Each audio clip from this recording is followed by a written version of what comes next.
Locked up, they get released and they get sent right back out again. It is a bad problem, and a measurement of reincarceration is the focus of renewed attention. Our Dakari Turner was at the Jessup Correctional Institute today, giving a tour of how officials are working to change all that.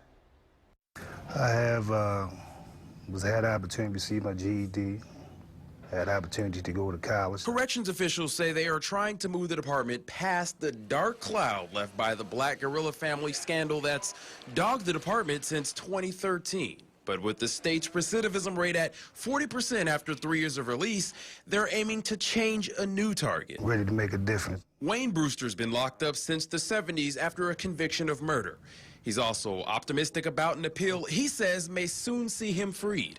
And when or if that release comes, he says skills he's learned behind bars will keep him from returning. I have apprenticeship in upholstery as well as brick masonry. Those skills are part of a Jessup correctional program teaching inmates how to work for themselves, doing things like crafting furniture or sewing clothes.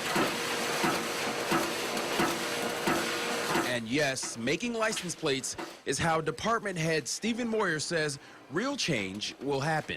We're changing Maryland, and we're changing the Department of Public Safety. Corrections officials say that they are well aware of the perception that has been on the department over the past couple of years, but they also say that it is a perception they are actively trying to change. And anybody in a supervisory position that's not performing to the level that I expect, we have a chat, and that's where we make some tough decisions. As evidence of that change, Moyer points to the difference in the hiring process since he started in January.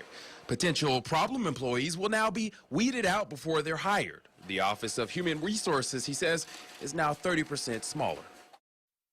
That was Dakari Turner reporting. Now, Secretary Moyer will be testifying in front of a joint committee next week at Annapolis, and he'll be talking about the closure of the Baltimore City Detention Center.